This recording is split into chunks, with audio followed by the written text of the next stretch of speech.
said. And we typically have guests on this show, but when you're doing a live streaming show, sometimes things happen and your guests don't show up. So I'm going to share with you today about fitness, one of our 5 key elements to health. So I'm thrilled that you're joining me, and let's dive into this topic. It's close to my heart, but not just any fitness. Today, I'm going to explore more of a holistic approach to fitness where we connect the dots between our physical, our mental, and our emotional well-being. Let's embark on this journey together and see where it takes us today. Physical element. I'm going to start with that physical element. When we think of fitness, we think about working out. We think about, exercise, walking, maybe even doing some sort of an athletic, hockey, basketball, baseball, all of those activities are part of our fitness.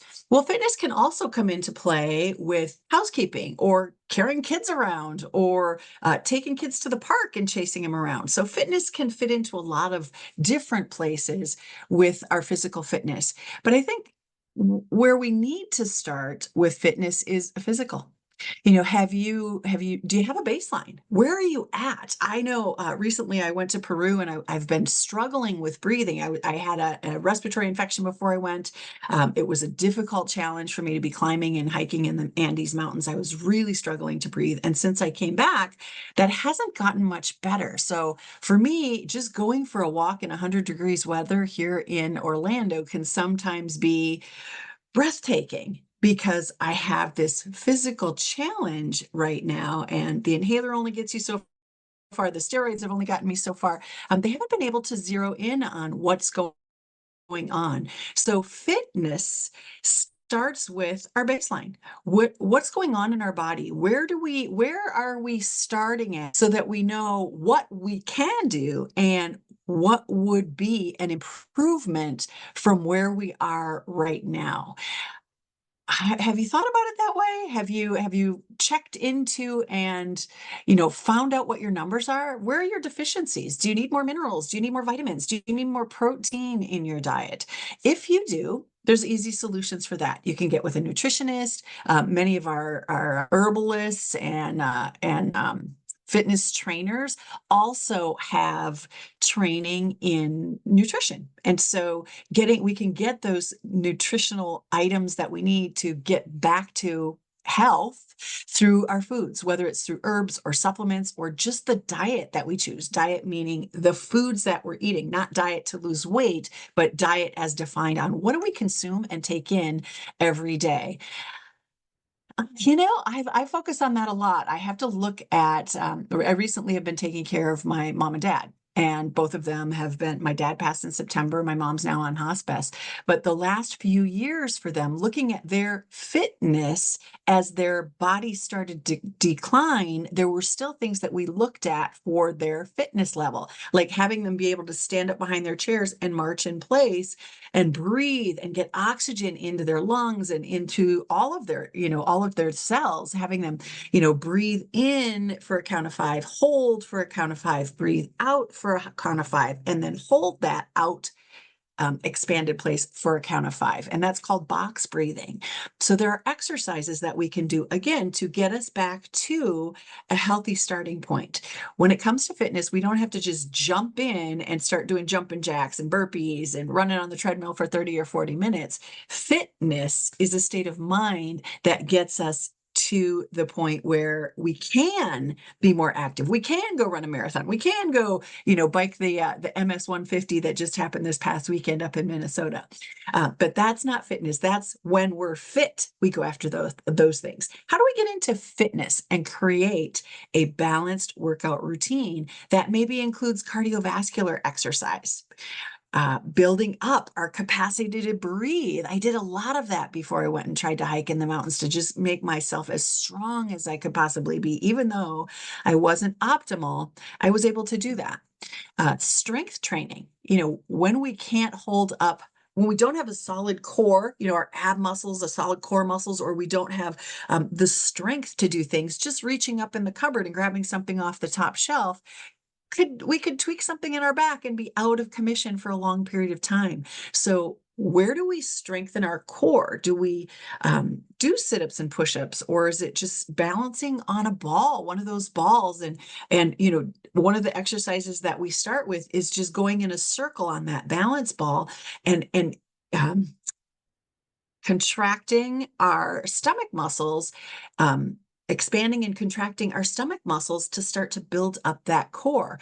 We don't need machines or weights to build up our core. We can do push-ups, we can do sit-ups, we can do things with our own body weight to start to build up some of that core strength and focus our attention on the behavior that we are doing as a wellness fitness routine, not just daily exercise. Even when you're vacuuming, carrying that vacuum up the steps to do those steps, you're engaging your core, you're using your biceps to support those machines. So this is what we're talking about when we're talking about basic fitness for the body. And remember, the goal is to celebrate what your body can do, not push it past its limits so that you're sore for the next 3 or 4 days. I've been boxing up and I'm moving out of my house. And so I'm doing most of it on my own. I don't have anyone coming in till the last few days to start to help me move things out of here. But I've been loading up my car and making donations, but I'm carrying those boxes and I chose to do smaller boxes so I could manage them without overstressing my body. And I'm going up and down those stairs and I'm feeling it in my legs, but I'm not feeling it to the point of discomfort. I am definitely carrying a lot more weight up and down those steps. And over the weekend, I was working on this for 8 or 9 hours, still taking breaks, but I didn't have the pain the next day that I expected because of a couple of reasons. I started looking at my nutrition. What was I putting into my body while I was doing this? I was drinking water with amino acids. Amino acids are a building block to proteins that help us to rebuild our muscle after we've strained it. I was drinking a lot of plain water to flush any lactic acid out of my muscles that might be accumulating from overexertion, from not doing much because I sit for most of my job. I sit at a computer helping people design their social media, or I'm doing workshops on Zoom. And sometimes I stand during my Zoom meetings, but mostly I sit. I sit for many hours a day. And then to jump into that kind of physical activity where I'm walking and moving and bending and lifting and packing things for 6, 7, 8 hours, I expected to have a lot more soreness. But in fact, what really happened is I started to loosen up. My hips started to loosen up because I'm sitting so much. My legs, moving my knees and my ankles and carrying that weight. And I'm not saying it wasn't stressful on my body or I didn't strain it a little bit, but I took my time, I went slow, and I'm actually feeling stronger because of the movement and because of the managing how much weight, not carrying 40 or 50 pounds, carrying maybe 20 or 30 pounds in those boxes. So fitness is kind of a program that we put together to get us to where we are comfortable moving our body and then increasing that intensity a little bit over time to where we can do it without feeling the pain and having days of recovery afterward. So that's my take on fitness. I know personal trainers will actually create a program for you that's designed for your fitness level, and they incorporate all of these different aspects. The cardiovascular aspect, where maybe you're out walking or biking, or you might use a treadmill or an elliptical machine, or maybe even just taking a group fitness class where you're moving around, something like Zumba, which is my favorite because you have loud music and you're moving your body and it just feels good to stretch and pull and move your body. And then you can even incorporate weights into that where you're holding weights or putting weights on your ankles. So depending on, again, your level of fitness. So they'll, incorporate that cardiovascular piece. They'll incorporate strength training. That's where the weights come in. And here you might use body weight because that is a form of strength training where you're leaning against the wall and rolling up and down that wall on an exercise ball or a foam roller, and you're doing squats. That's just your own weight squatting into that sitting position. Or doing lunges, again, your own weight, building up the strength in your muscles. Push-ups and sit-ups, I mentioned those earlier, are great ways to do strength training. It strengthens your abdominals when you're doing those sit-ups, and then you can even hold a child or hold a weight in your hands while you're doing your sit-ups if you need more intensity. Once you've mastered doing your 50 sit-ups in a row, grab that weight and see how you do. See if you can get to 50 again. And then doing push-ups. I have a lot of great nieces and nephews. I have a dozen of them. And their dad is former military. And so he has encouraged the boys to do sit-ups. And my 8-year-old nephew, he is he's so funny. Every time I go over there, he's like, Auntie Lisa, look at, I can do 10 now. I can do 10 push-ups now. And he'll get down and he'll just pump out 10 push-ups. And I don't even know what he's up to now, but he's so strong, he's ripped. And even the girls in that family, my two nieces are older, they're 12 and 13 now. And since they were little, probably 5, 6 years old, they could do those monkey bars and swinging across. And they can carry their little sister who's 3 years old with no problem. And they're incredibly fit, but they had a dad who, had boot camp and was in the military for an extended period of time. And he knew the importance of having a fitness routine and getting outside and going walking. The little kids go to the park at least 3 to 4 days a week, and they're hiking up those steps and they're doing the wall climbing, and they're stronger than I am, but their bodies are lighter, but they are incredibly fit. Where a lot of children from today, not so much. They play video games, they're in the house, they don't get outside, they don't move their bodies, they aren't active. What is their internal fitness level when that is how they're showing up in the world? It's kind of scary to think what's happening with our young people today. I know when I was a kid, we would get outside as soon as school was done, and we wouldn't come back until mom was yelling or ringing the dinner bell. Or it's dark outside and you can hear her screaming down the street, "Where are you guys? It's time to come home." We were never home. It was, find a baseball or go kick the can or play tag, something. We were always outside doing something. And then when we got bikes, that was endless. We could go anywhere because we were empowered to have those bikes. And I don't even know if children ask for bikes these days. A lot of the kids that I talk to don't know how to ride a bike. And a lot of the younger people, when I'm doing programs in the local parks, don't know how to ride a bike, which is just amazing to me because that was such a integral part of my fit level when I was younger. So besides that kind of fitness, let's get into that mental health fitness, because I believe that for me, faith comes first, then fitness before everything else. Because if we are not healthy or as healthy as we can be, if we do not achieve that place of optimal health, we the rest of life struggles. We don't have the vitality and the zest for life when we're drained and we just need to sleep all the time. If we're not getting the right nutrients to support energy bursts to be able to go out and have fun and enjoy and swim and play, and I'll use the word frolic. Here's how old I am. um, you know, what life becomes a struggle. It's a challenge. It's not as joyful as it could be. So fitness, meaning fit, being fit on the inside, our fitness and how we show up in the world is not just our physical body, but it's also our mindset. And in my work with business coaching, I work a lot in the arena of mindset, because if you believe you can, you're more likely to get there. But if you're looking at all of the negatives and all of the excuses and why things won't work out for you, you're likely to follow that path. Um, Mindset has to do with have you ever gone for a hike in the in like a prairie wilderness area, and you've got tall trees, you've got shrubs, maybe you're in an old forest that nobody's come through and created paths for, but you're walking over all of these things, and you'll notice the paths get formed as people walk over them over and over and over and over again.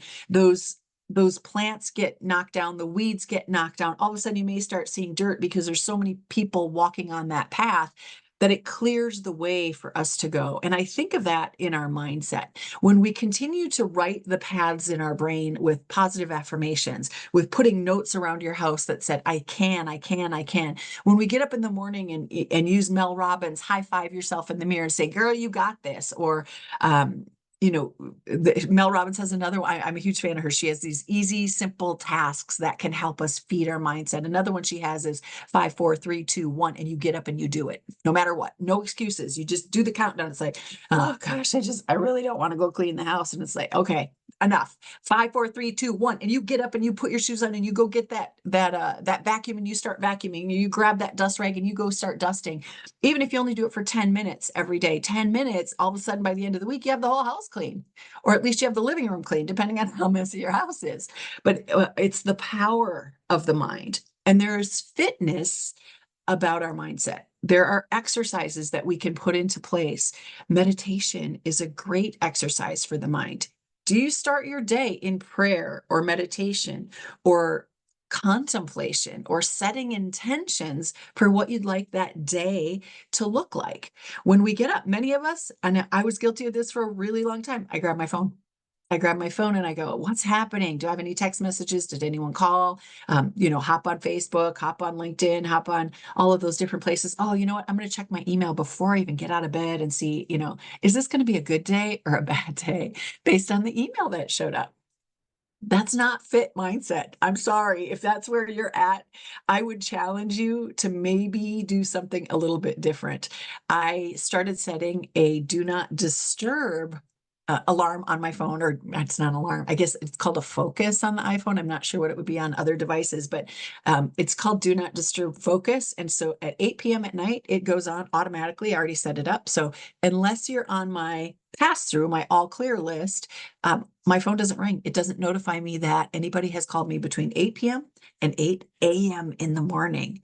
From 6 to 8, I generally get up around 6, and 6 or 6:30, and then that 2 hours, hour and a half to 2 hours is my time. That's my time to grab my coffee, go outside, sit in my pajamas and watch the sunrise, or just sit out there and take in the sun. It's my time to get up and go for a walk and feel the sun and the dew on my face. It's my time to get in prayer and do a daily Bible app. It's my time to do my Spanish lesson that takes 10 to 15 minutes a day, but I'm on day like 700 and I don't know, 60 or 70, 700 and some days. I've been doing that. We're approaching 800. We're closer to 800 than we are to 700. I'll put it that way. But that's feeding my mind. It's doing things for me that I've wanted to do. It's been on my bucket list forever to learn to speak Spanish. Once I conquer that, or at least, have a good foundation for it, I'd like to learn French next, just because. It's not that I, use a lot of French day to day, but it's such a beautiful language and I love hearing it. It makes my heart sing. It makes my ears tingle when I hear French people speaking. So it's on my list, and I will do that during my time, my hour and a half to 2 hours in the morning. When I get up, my brain is fresh. I generally try to read a chapter in a book, or while I'm getting ready, I will use an audiobook and I'll plug into an audiobook and feed my mind. All of that is to build on my mindset so that no matter what happens after 8 o'clock until 8 p.m. at night, I'm prepared to handle it. There's been a lot of emotions, as I mentioned, taking care of my folks and the things that they've been going through on their wellness journey as they go to be with the Lord. I have a lot of grief and sadness and releasing and letting go, not of just them, but of their stuff as I clean out their house, and as I'm sharing those things and gifting them to other people. That morning time for me helps me to be strong and trust that I know that they're with the Lord. And my dad, was both my parents, very strong faith. If it wasn't for my dad, I wouldn't have the faith that I have. So I believe in where he went and how his life unfolded and the beauty of how he left the planet. It was miraculous to me to be in the room with him when he took his last breaths.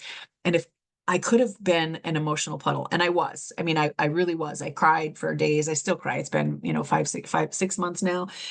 But it's a tears of joy are different than tears of devastation. Like my life ended, my world ended, versus I got to be with them. I got to take care of them for the last 7 years of their life. I got to hear stories I never heard when I was a kid. They unfolded like a lotus flower every morning. And I would rearrange my day so that I could sit with them and hear their stories and listen to them and hear their testimonials.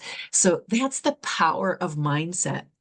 People around you can knock you down, but if you're strong in who you are and you know how you want to show up in the world and you know how you want to behave with other people, you don't have that knee-jerk reaction of anger or sorrow or sadness. You process these emotions and you walk through the emotion. You don't get stuck in the emotion. So when I think of mindset fitness, those are some of the definitions that I would use. I'll give you some of the exercises. I talked about the breathing exercise. I talked about meditation and prayer. All of those cause the same thing to happen in the body. They cause a serenity, a peace, a calmness that can come over us when we use those kinds of exercises. Couple of the other things that I do is I have a Libby app on my phone. Libby is the library app, so you can check out books for free. And I have a couple hundred books that people have told me about or that I've discovered. I just add them to my someday read list, someday read list. And every single week I grab at least one or two books, I'll say, because some books are a little bit longer. If it's a 6-hour book, I'll have that done in a day or two. Because I listen to that throughout the day as I'm setting up people's social media, as I'm getting ready for the day, as I'm winding down the day, or maybe when I'm making a meal, I'll plug into that so that I'm constantly feeding my brain information and growth throughout the day. So I use the Libby app. I also use Mind Valley, if you've ever heard of them. Vishan is the owner and CEO of that company, and he has an app and a program called Mind Valley, and they have quests in there. And I'm a premium member, but they do have a free version, free quest that you can do. They have meditations in there. They have trainings to learn about, like one I've done just recently, I'm still in the midst of, is by Jeffrey Allen, and it's all about energy work. And he talks about our energy. How do we bring energy in from the earth, and how do we manage our energy so that we can get through the days with vigor and a healthy perception, a healthy mindset with good posture and just showing up powerfully and managing our own energy. I use Mind Valley app. And then one more, it's called Yoga to Go. Yoga to Go is awesome. And there's so many. I'm just sharing with you what the ones that I've been using. And they're not the only ones I've used. I've used other ones too, but this is what my latest is. Yoga to Go is the next one. And Yoga to Go has meditation in there. They have something called the somatic exercise. And so I can do a 15 or 20-minute somatic exercise. And the reason I like somatic exercise and somatic dance, SOMATIC, somatic, if you've never heard of this, it helps to release trapped emotions within ourselves. The exercises do. So people who have gone through trauma or have emotional connections to what's happening in their physical body, using somatic exercises can help to release some of that and make it easier and cause better flow within our system. And so that app has somatic exercises in it. It also has meditations, morning meditations, evening meditations, and then it will customize and personalize a fitness routine for you. Honestly, I need things to come at me 10 minutes at a time, because I might pop up from sitting after an hour and I need to just do something quick just to move and stretch my body. And so I can pop on there and I can do a 10-minute wall Pilates workout just to release my hips from sitting, because they get tight when I'm not moving. I also use I can't reach it at the moment. I have a wobble board it looks like a plastic little round disc, and they call it, or you have a wobble board, but this is a wobble. I'm not sure, wobble something or another, but it's plastic and it's round and it has air in it, and you put your feet on it and it moves. So you can use that when you're working. My chiropractic office actually had them sitting on benches, and you get on it and you move your body when you come in to kind of loosen up your spine.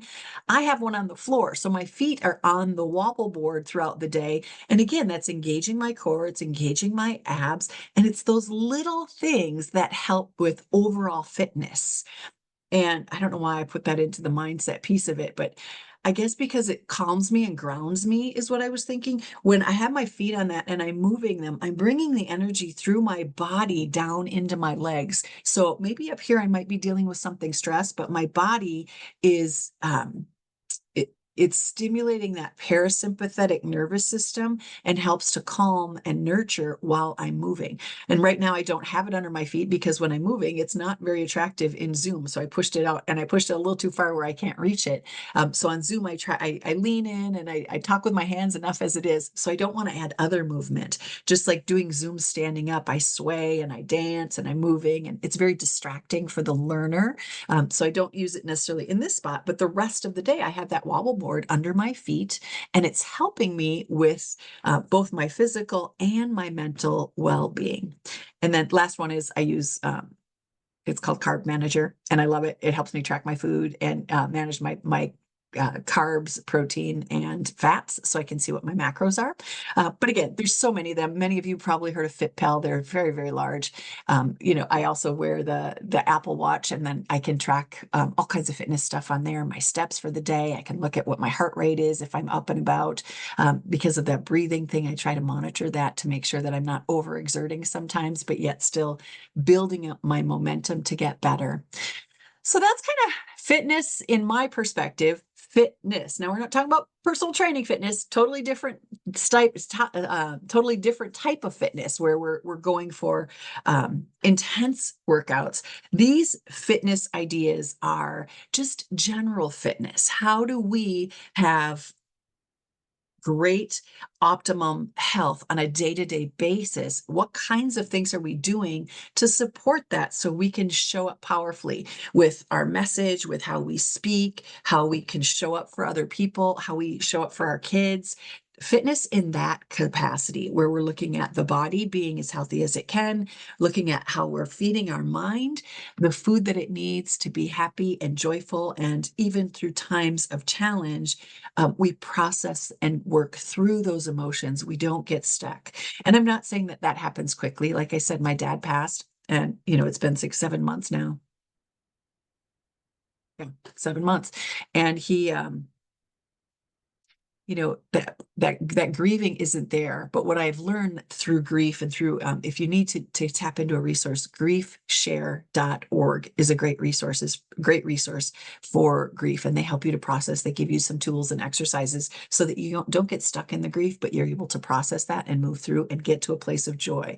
I am so incredibly blessed and joyful that he was my dad and that I got to have him my whole life. There are people who might be missing a parent or both parents, and I can't even imagine what that feels like and how you process that emotion. But having him my whole life, there was obviously a tremendous amount of grief, a loss, especially when I was their primary caregiver for so many years, that it was part of my day. He's the one that I had coffee with. He's the one I usually do my Bible scriptures with. And so now that's not there.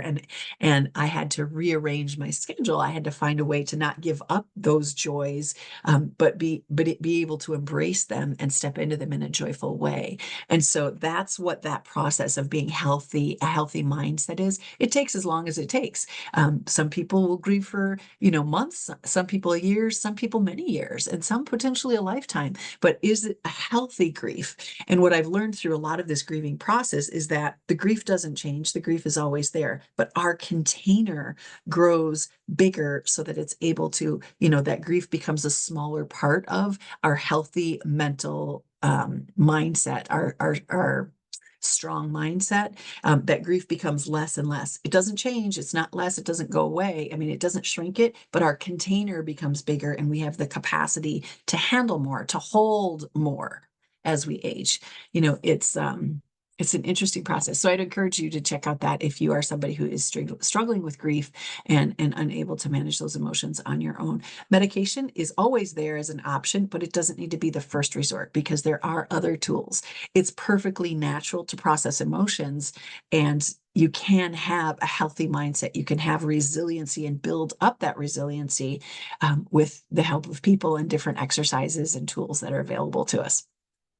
And remember that our mindset can affect our or influence, I should say, it can influence our fitness, because if our mindset isn't positive, if we don't have a great attitude, if we're not determined to be physically, mentally, emotionally, and spiritually healthy, that that mindset can stop all of it from happening. It can keep you in bed under the covers. It can stop you from doing the activities that you need to do when in fact they work together. The more I go out and walk, the more I can release some of the struggles of my mind. When I get out in nature and I watch the trees, I even love to walk in the rain because it feels like my mindset is like, oh, the rain is washing me pure, washing me clean. It's like washing away some of that. And you can cry while you're out there when it's raining. So it's a really fun thing to do, is to go for a walk in the rain. Remember when you were a kid and you put your rubber boots on and you go out and you splash in the puddles?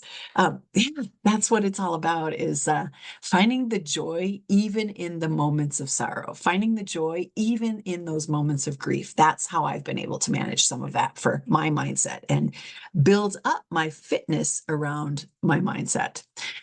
The last area I want to touch on before we wrap up is that our spiritual fitness. What is your spiritual fitness? Are you connected to something greater? When we are stuck in our own mind and in our own space and just this world, sometimes it can bring us down. It can cause anxiety and panic and some of those kinds of emotions that will show up when we're thinking about the past or we're worried about the future, rather than being fully present to where we are and being able to live in a grateful and blessed state of mind, connecting to something that's greater than us. It doesn't matter to me what word you use, whether it's the source or universe or God Almighty, which for me, it's God. And so when I can spend time alone in prayer and connecting and building my relationship with God, I know that God is my provider. I know that God is my protector. I know that everything will be better in the morning and that there's beauty from ashes, because I spend time in the word of the Lord and know that that stuff is in my soul. It's in my being. And I trust in the process of life that everything is always working for my good, and that we are here to learn and grow and become more powerful beings. When things are always coming up roses, even roses have thorns, but when things are always perfect, there's no growth that can happen. And we're here to grow. We're here to learn. We're here to become better beings. And so we need to have those trials and challenges. Hopefully some of us have, an easier time working through it. There are some that have what I would call insurmountable, but yet I see them working through it and I see them flourishing even through the toughest of times. So to me, those folks that are able to do that realize that there's a greater good in the world and they're connected to something stronger than just their own physical and mental ability to do that. So I would encourage you to look at what your spiritual strength is. What is your spiritual fitness? Are you spending time building on that and trusting and being grateful and living in a life of favor, which is really what this podcast is all about. It's why Favor says, I have faith listed first, because if our faith is strong, all of the other things behind it become easier. When we are walking when we're walking with the Lord, that helps us to become strong in our mindset, um, strong in our faith. So I think that's where I will wrap it up and leave it with you today. Exercise is just not physical activity. It's emotional, mental support. It's also knowing that we are not alone in this world, that there's a greater good out there, and that having a strong, fit, spiritual sense about us is also as important as the physical being. We can also use these things to improve our mood, boost our self-esteem, and provide a sense of accomplishment. So I hope that you kind of look at this fitness episode a little bit differently than you would have if we were talking about personal training and physical body fitness. We're here every week. Next week we're talking about finances. If you took one thing away from our show today, I would encourage you to, tune in next week. I'll be here with two special guests who are experts in fitness. Experts in finance. I'll call them my finance gurus. They have tools, tips, and tricks that will help to support you in improving your finances and just getting a handle on it if there's a challenge, or actually show you how to celebrate what you're doing in your finances. So come on back next week. And if you do need a little bit of advice getting your message out there, this is a show for entrepreneurs, and I support you entrepreneurs in turning your mess into your message, finding a way to put that out there on social media. I would love to have a chat with you about your business, what you're doing, and what we could improve upon. You can go to my website. That's lisamosbey.com, Lisamosbey.